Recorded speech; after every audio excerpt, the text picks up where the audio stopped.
Kelas saya akan menjelaskan peristiwa penting proses lahirnya Pancasila. Perjalanan penetapan Pancasila sebagai dasar negara melibatkan 3 tonggak utama, yaitu pertama, Badan Penyelidikan Usaha Persiapan Kemerdekaan Indonesia atau disebut dengan BPUPKI. Latar belakangnya dibentuk pada tanggal 29 April 1945 di Jepang. Tujuannya adalah untuk menyelidiki dan menyusun landasan-landasan penting termasuk dasar negara. Lalu disinilah ide-ide dasar negara diperdebatkan dan diusulkan.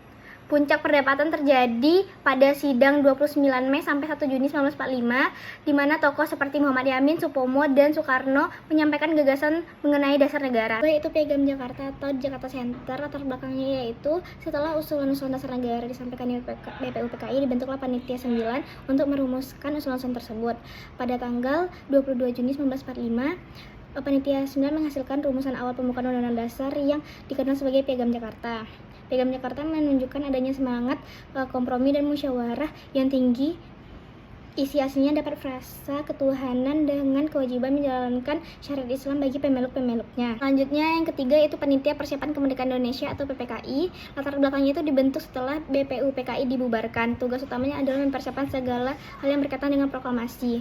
Sehari setelah proklamasi pada 18 Agustus 1945, PPKI bersidang atas dasar pertimbangan persatuan bangsa terutama dari perwakilan Indonesia Timur. Frasa sila pertama Piagam Jakarta diubah menjadi ketuhanan Maha Esa. Perubahan ini disepakati untuk menjaga keutuhan dan keharmonisan persatuan seluruh rakyat Indonesia yang beragam. Hasil akhirnya itu PPKI mengesahkan Undang-Undang Dasar 1945 termasuk pembukaan yang rumusan final Pancasila yang kita kenal hingga hari ini. Nilai Pancasila yang tercermin. Peristiwa ini secara gamblang mencerminkan nilai-nilai luhur Pancasila. Pertama, nilai persatuan Indonesia, mencerminkan dalam proses keputusan menghapus 7 kata dalam Piagam Jakarta menjadi ketuhanan yang Maha Esa, menunjukkan pengorbanan kepentingan golongan demi kesatuan dan ketuhanan bangsa yang lebih besar. Yang kedua adalah nilai Pancasila kerakyatan yang dipimpin oleh hikmat kebijaksanaan dalam permusyawaratan perwakilan. Cerminan dalam prosesnya itu seluruh proses mulai dari BPUPKI hingga PPKI dilakukan secara sidang, diskusi, dan musyawarah untuk mencapai mufakat. Ini adalah wujud nyata demokrasi dan kebijaksanaan. Selanjutnya yaitu ketiga, keadilan sosial bagi seluruh rakyat Indonesia, yaitu nilainya upaya merumuskan dasar negara yang dapat diterima oleh seluruh lapisan masyarakat tanpa memandang suku atau agama, mencerminkan semangat keadilan untuk semua.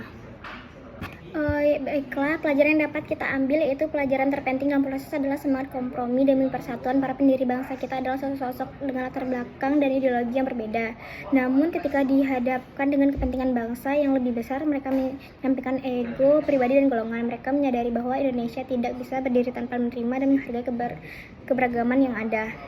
Nilai ini sangat relevan bagi kita generasi muda di era modern, yaitu toleransi di media sosial, yaitu di dunia yang serba digital kita sering berhadapan dengan perbedaan pendapat. Semangat musyawarah mengajarkan kita untuk saling serang, tapi berdiskusi secara santun dan mencari titik temu mufakat dalam perbedaan. Persatuan dalam keberagaman. Indonesia masih menghadapi isu suku, agama, ras, dan antar golongan atau sara.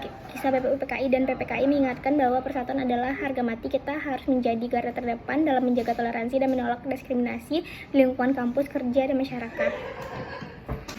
Intinya, Pancasila bukan sekadar teori, tetapi hasil perjuangan dan pengorbanan yang mewujudkan kesepakatan agung para pendahulu kita. Tugas kita adalah menghidupkan nilai-nilai tersebut dalam setiap tindakan sehari-hari.